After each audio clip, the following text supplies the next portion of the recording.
안녕하세요. 그린 인터뷰에 오신 여러분을 환영합니다. 요즘 지구가 전례 없는 기온을 기록하면서 아주 뜨거운 온도를 기록하고 있는데요. 기후위기, 더 이상 우리만의 문제가 아니라 더 이후 미래 세대를 위한 책임이 되었습니다. 오늘 이 자리에서는 이 기후위기의 심각성에 대해서 이야기해 주실 분을 모셨습니다.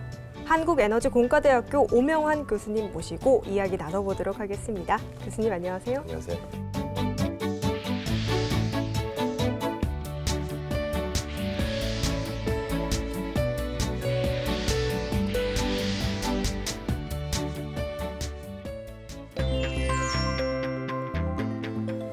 안녕하세요. 오늘 이 자리에 함께해 주신 여러분께 감사드립니다.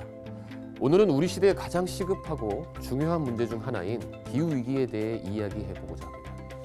기후위기는 전 세계를 위협하는 문제이자 우리 모두에게 변화를 촉구하는 강력한 신호입니다. 이 위기는 단지 위험 요소일 뿐만 아니라 우리에게 중요한 기회를 제공하고 있습니다.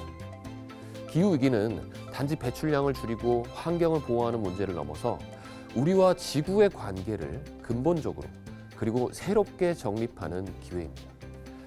우리는 이 위기를 부정적 변화의 티핑 포인트만 볼 것이 아니라 긍정적인 티핑 포인트를 만들어 더 나은 미래를 향해 나아갈 수 있습니다. 일반적으로 티핑 포인트는 한계점을 넘는 순간을 말하며 이를 넘어서게 되면 시스템의 급격한 변화가 일어나게 됩니다. 예를 들어 지구 온난화로 대기 중 탄소 농도가 증가해 산호초의 대규모 백화 현상이 일어나는 것이나 또는 빙하가 녹아내리는 속도가 점점 빨라지는 현상처럼 기후에 큰 변화를 초래하는 위험한 티핑 포인트들이 있습니다. 이러한 티핑 포인트를 넘어서면 되돌리기 어려운 재앙을 초래할 수 있죠.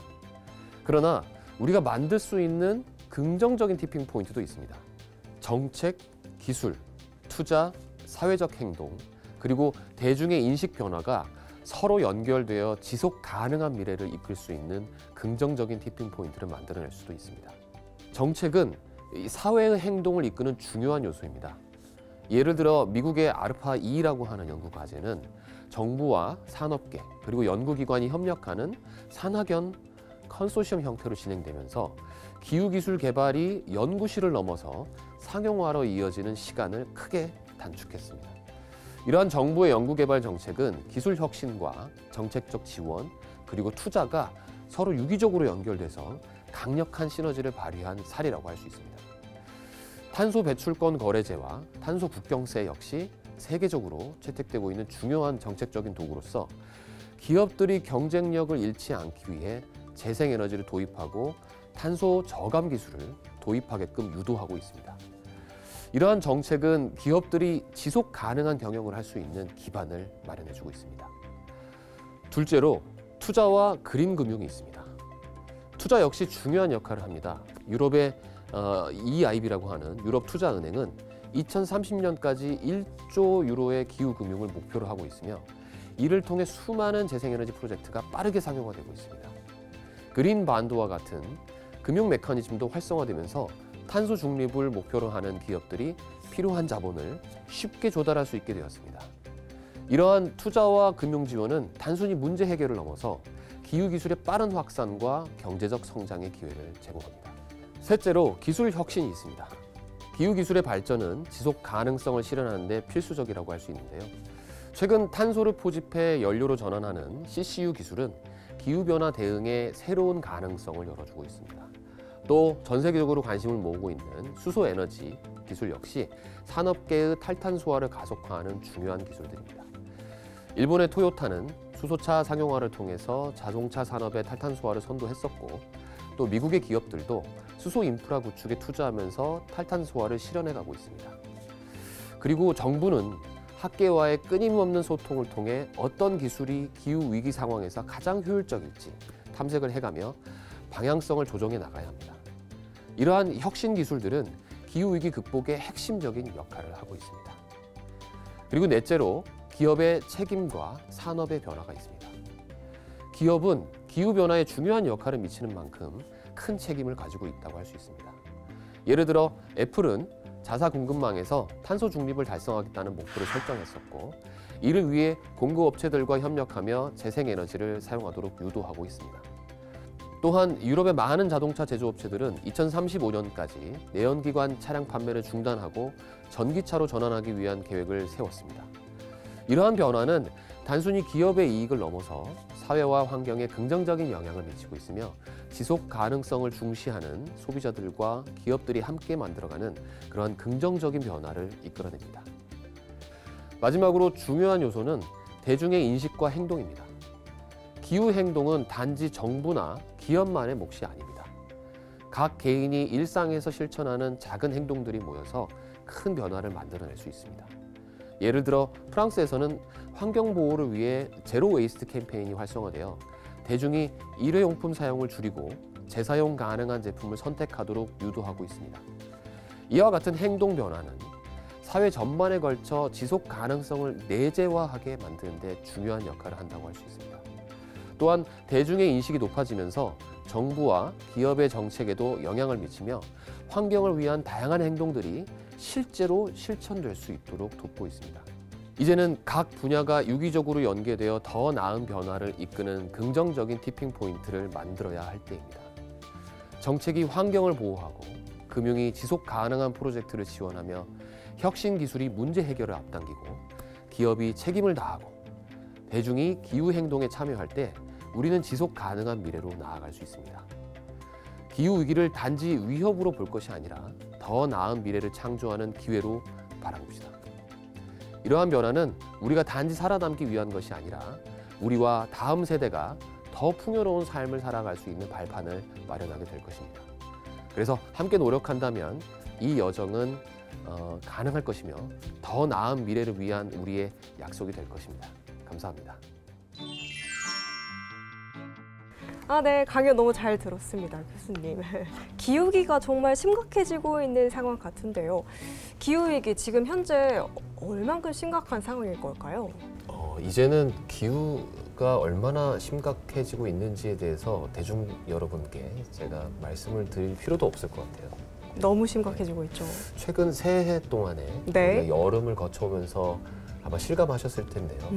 폭우나 폭염 그리고 관측일에 이례적인 무더위, 기간 긴 장기적인 무더위를 또 기록했었죠. 그래서 이런 일을 겪으시면서 기후 위기는 이미 우리들이 닥친 일이구나라고 생각하실 거라고 생각하고요.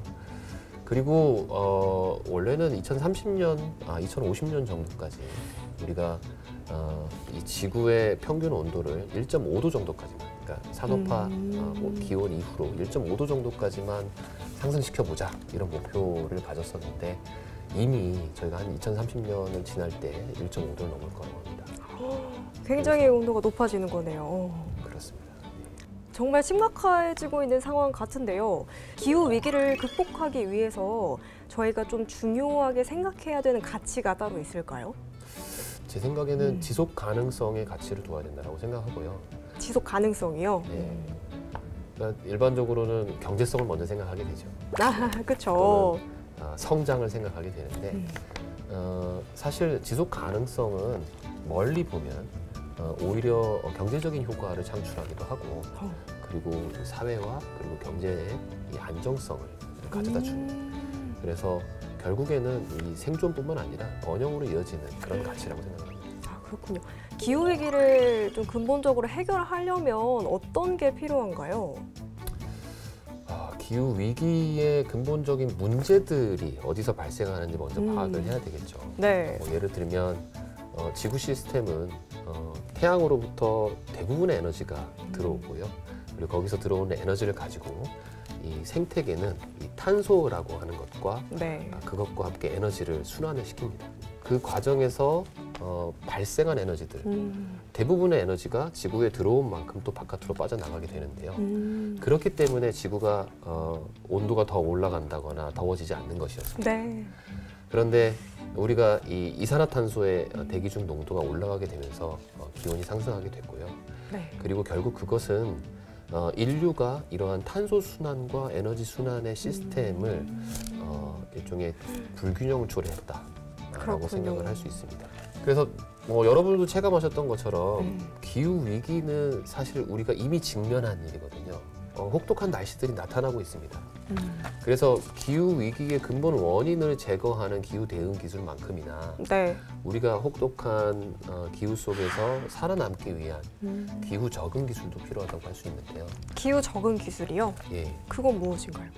예를 들어 내년 여름에도 또 폭우나 또는 길어지는 무더위가 있을 수 있잖아요. 그럴 때 우리가 어떻게 그 재난에 잘 대처할 것인가 하는 그런 기술들도 있겠고요. 예를 들어서 폭우가 내려도 네. 이 도시에서 물이 잘 배수되는 그러한 시스템 또는 그러한 기술을 적용한 도시라던가 그 외에도 사실은 뭐 인공섬 기술 같은 것도 있고요. 왜냐하면 빙하가 녹아서 해수면이 높아지기 때문에 네. 사실 식량 문제도 굉장히 심각해질 겁니다. 그래서 더 고온에 그리고 네. 건조한 상황에서 살아남을 수 있는 식물 종들을 개발하는 그런 연구라던가 이런 것도 반드시 필요한 것이라고 볼 수 있습니다. 그래서 지금까지 설명드렸던 기후 대응 기술 말고도 이러한 기술들의 개발과 그리고 여러분들의 지속적인 관심이 필요하다고 볼 수 있습니다. 그러면 자원이 좀 더 순환되는 게 맞는 거네요. 맞습니다. 자원을 순환하기 위해서는 기술이 필요할까요? 그렇습니다. 예를 들어 우리가 화석 연료 얘기를 많이 하잖아요. 네. 그러니까 화석 연료는 다름 아닌 탄소로 이루어져 있거든요, 대부분. 그리고 화석 연료는 분자 간의 결합을 통해서 이 에너지를 함유하고 있죠. 그래서 화석 연료를 우리가 캐서 에너지원 또는 자원으로 활용을 하게 되면 거기서부터 최종 산물은 이산화탄소가 돼서 발생을 하게 됩니다. 근데 여기서 문제는 뭐냐면 이 화석 연료라고 하는 거는 사실 어떻게 보면 생태계가 이 탄소를 지표면에 저장하고 있는 거거든요. 그렇죠. 그래서 이 탄소의 지구 안에서의 농도를 네. 지표면과 이 대기 사이에서 균형을 이루고 있는 거예요. 그런데 인류가 지표면에 있는 탄소를 네. 캐서 대기 중으로 보낸 셈이 되는 거죠. 이런 게 결국은 이런 기후 위기의 근본적인 원인이 되고 이 순환이 원활하거나 또는 충분히 빠르도록 도와주는 기술들을 개발해야 됩니다. 오, 그렇군요.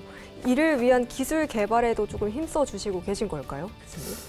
네, 미약하지만 노력하고 있습니다. 그래서 이산화탄소를 포집하고 네. 그걸 전환해서 우리가 화학 산업에서 사용하는 자원으로 만드는 그런 연구도 하고 있고요. 이산화탄소를 전환해서 네. 자원으로 만들려면 먼저는 대기 중에 있는 이산화탄소를 포집을 해야 되겠죠. 그렇죠. 또는 산업에서 배출되는 이산화탄소를 또 포집하는 기술이 필요합니다. 네, 탄소 포집 기술에 대해서 굉장히 많이 말씀을 해주시고 계십니다. 탄소 포집 기술, 이게 무엇인가요? 생물들은 호흡을 하잖아요. 네. 호흡할 때 이산화탄소를 배출합니다. 우리 인류가 만든 산업도 그런 생물로 비유해서 생각할 수가 있는데요. 네. 마치 생물들이 호흡해서 이산화탄소를 내놓듯이 사람도 그렇게 합니다. 그러니까 이 산업은 그 생태계보다 더 호흡이 거칠어져서 더 많은 양의 이산화탄소를 배출하고 있기 때문에 네. 우리가 배출시킨 만큼 그걸 회수할 필요가 있는 것이죠. 그런데 식물 같은 경우는 생태계에 있는 식물들은 이 이산화탄소를 다시 흡수합니다. 네. 그리고 거기에 태양 에너지를 투입해서 더 큰 에너지를 함유하고 있는 또 이런 생태계의 그 바디를 구성을 하고 있는 그런 네. 물질들을 만들어낸다고 볼 수 있는데요. 사실 이 산업계도 이 이산화탄소를 포집해서 네. 그것을 자원 또는 제품 이런 것들로 만들어낸다고 볼 수 있습니다. 아까 그 화석 연료에 대한 말씀을 드렸었는데 네. 화석 연료는 만들어지는데 수백만 년이 걸리잖아요. 그러니까 이 사이클로 보면 굉장히 큰 사이클인 거죠. 식물들이 이산화탄소를 흡수해서 다시 지표면에 저장하거나 시간도 뭐 오래 걸리고 네. 과정도 기네요. 그렇죠. 몸을 만들거나 하는데 걸리는 시간은 그거에 비해서는 훨씬 더 짧거든요. 그러네요. 그렇기 때문에 우리도 충분히 짧은 이산화탄소의 사이클을 만들어낼 수 있는 기술이 필요한 겁니다. 그러기 위해서 첫 번째로는 이산화탄소를 흡수를 해야 되겠죠. 또는 네. 대기 중에 있는 걸 흡수하는 것은 좀 어렵다 하더라도 우리가 산업에서 배출하고 있는 이산화탄소는 흡수할 필요가 있습니다. 네, 말씀해주신 것처럼 기후 위기를 극복하기 위해서 탄소를 포집하고 활용하는 기술을 개발 중이시라고 들었는데 현재 실제로 좀 상용화된 사례가 있을까요? 네, 이산화탄소를 포집하고 활용하는 기술은 사실 아직 상용화 단계에 다가가고는 있지만 성공적으로 상용화된 사례는 아직은 없다고 보는 게 맞는 정말요? 것 같습니다. 다만 탄소를 지하에 저장하는 그러한 탄소 저장 기술은 상용화가 됐고 오래전부터 활용이 되어 왔고요. 다만 우리나라 실정에는 잘 맞지 않는 기술이라고 볼 수 있습니다. 그리고 다시 돌아가서 네. 탄소를 포집 그리고 활용하는 그런 기술로서는 미국의 스타트업들이 그런 기술들을 상용화가 되도록 개발을 하고 있는 걸로 알고 있습니다. 뭐 예를 들어 이산화탄소를 전환해서 우리가 항공에서 사용할 수 있는 네. 그 항공유 또는 우리가 일상 제품들 있잖아요. 플라스틱 제품들을 만드는 그런 기술을 개발하는 12라는 회사가 있고요. 청록수소라고 해서 메탄도 사실은 온실 효과가 큰 네. 기체라고 할 수 있거든요. 그래서 메탄을 분해를 해서 네. 청정한 수소를 만들어내고 그리고 부산물로서 이산화탄소가 발생하지 않고 탄소 소재를 만들어냅니다. 메탄이라고 하는 온실가스를 분리를 해서 네. 청정한 수소와 그리고 우리가 자원으로 활용할 수 있는 탄소 제품을 만드는 거죠. 네, 현재 한국에너지공과대학교에서 지금 재직 중이시라고 들었습니다. 학생들을 가르치고 계신데 어떤 부분에서 좀 중점을 두고 계시고 한국에너지공과대학은 어떤 학교인지 설명 부탁드립니다. 네. 한국에너지공과대학 켄텍이라고 불리기도 하는데요. 몇 가지 특징이 있습니다. 마치 미국의 칼텍처럼 작지만 강한 대학 그리고 국제화된 대학을 추구하고요. 그래서 학생들은 수용 인원이 적지만 네. 대신 오히려 교수나 직원의 숫자가 많아서 학생 개개인을 우리가 집중적으로 케어하고 교육할 수 있는 그러한 시스템으로 이루어져 있고요. 그다음에 교육 방식에도 특징이 있습니다.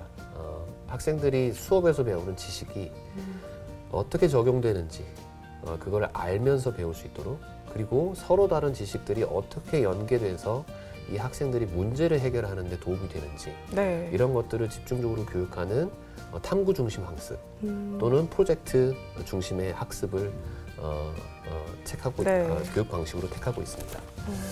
그리고 무엇보다 중요한 거는 우리 학생들이 네. 이런 기후 위기 시대에 기후 문제를 해결할 수 있는 그러한 역량을 갖출 수 있도록 저희가 이 교육과 그리고 이 에너지 부문에 있어서의 연구에 집중하는 그런 대학이라고 할 수 있습니다.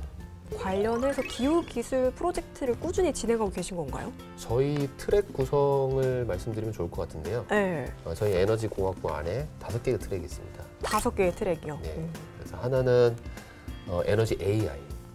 사실은 이 4차 산업의 혁명은 그래도 네. 우리가 이 기후위기 상황을 극복할 수 있는 아주 중요한 그런 힘이 됐습니다. 그래서 4차 산업혁명에 의해서 우리가 데이터 기술이라던가 그리고 이러한 인공지능 기술들을 갖고 있기 때문에 이 기후기술의 개발을 앞당길 수가 있거든요. 특히나 AI 기술이 현재 상용화되고 그리고 보급되고 있는 것은 사실 다행이라고 할 수 있는데요. 이 기후위기 상황이라고 하는 거는 사실 이 타이머가 설정된 일이지 않습니까? 우리가 적어도 2050년 전까지 탄소 중립을 이루어야 되는 그런 미션이 있는데 네. 거기까지 어떤 기술을 개발하고 뿐만 아니라 어떤 과학적 발견도 이 기술 개발을 서포트하기 위해서 충분히 빠른 시간에 조달이 되어야 되는데 그러한 연구 개발의 속도를 이 AI 기술이 가속화해 줄 수 있습니다.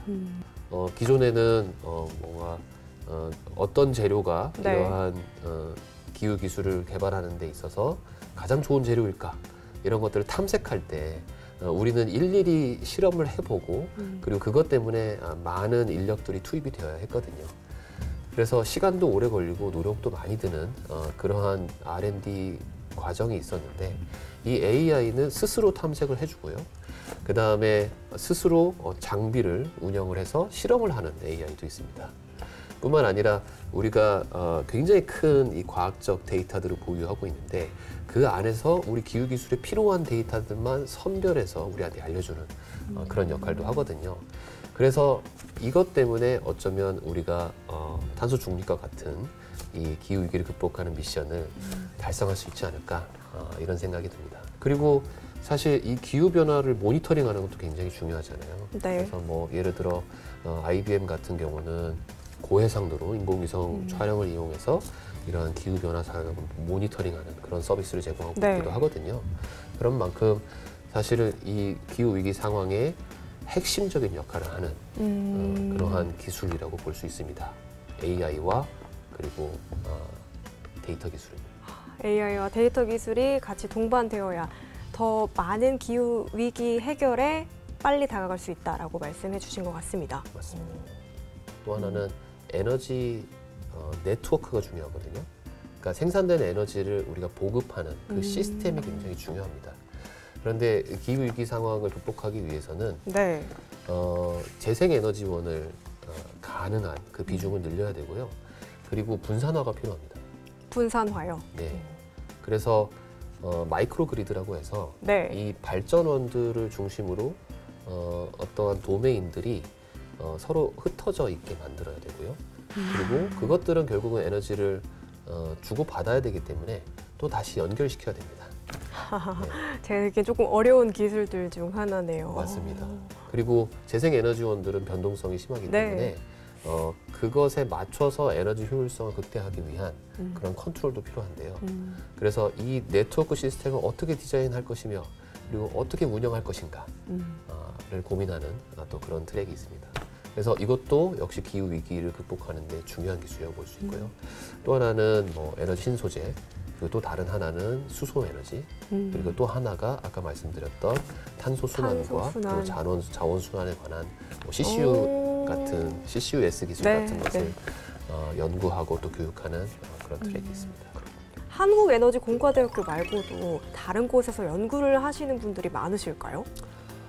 현재는요, 이런 기후기술 개발에 대기업들도 뛰어든 지 오래고요. 그리고 상용화를 위해서 굉장히 열심히 달리고 있는 것으로 알고 있습니다. 뭐 흔히들 우리가 알고 있는 에너지 기업들. 네. 그런 에너지 기업들은 대부분 아까 말씀드렸던 탄소 포집, 전환, 그리고 뭐 플라스틱의 업사이클링이라던가, 네. 그리고 수소. 수소를 생산하고 활용하는 그러한 기술들을 개발하고 또 그걸 보급하기 위해서 애쓰고 있다고 볼 수 있습니다. 지금 뭐 에너지 산업의 대전환 이렇게들 보고 있고요. 부문은 발전 부문, 그리고 네. 아까 말씀드렸던 이런 자원의 순환 부문, 그리고 에너지를 저장하는 부문, 그리고 이러한 것들이 우리 생활 속에서 적용될 수 있도록 하는 그런 기술들, 그런 부문들, 네. 이러한 것들이 사실 우리 산업 거의 대부분을 차지하고 있거든요. 그래서 이 기후 위기는 우리나라의 기반 산업들을 전환하도록 만드는, 그리고 그 전환을 촉발시키는 어떻게 보면은 가장 중요한 계기 중에 하나라고 볼 수 있습니다. 그래서 기후 위기를 기회로라는 말이 나온 거군요. 네, 그렇게 볼 수 있습니다.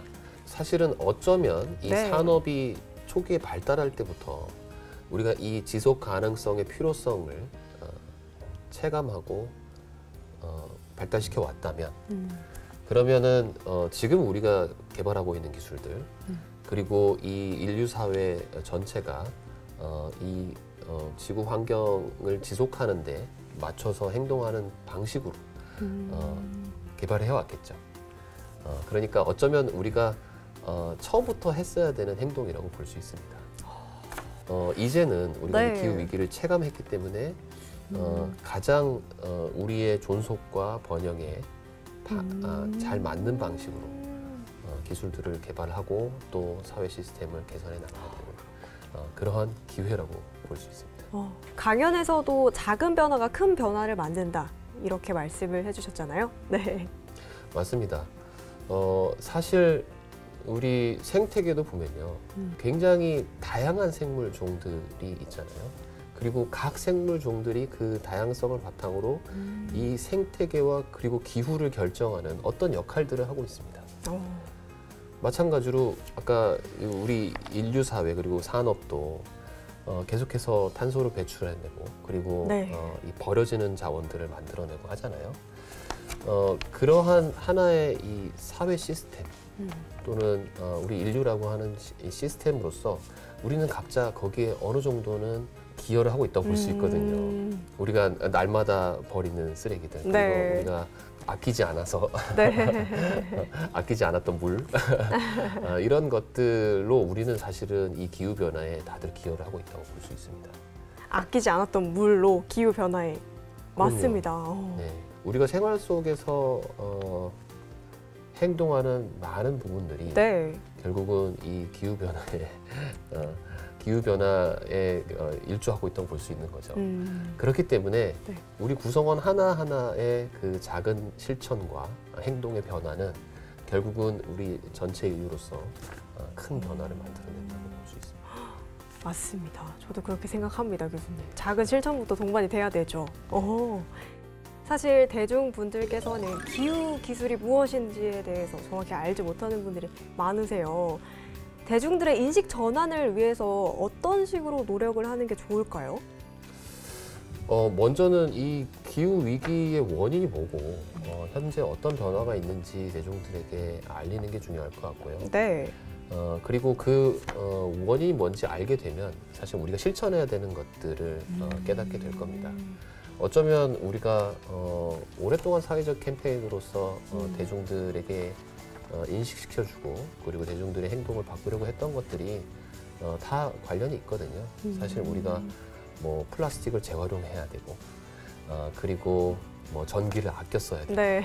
그리고 항상 물을 아껴 말해왔던 써야 것들이죠. 되고 그렇죠. 네. 근데 그런 것들이 이 기후 위기를 해결하는데 우리가 실천해야 되는 행동에 포함이 됩니다.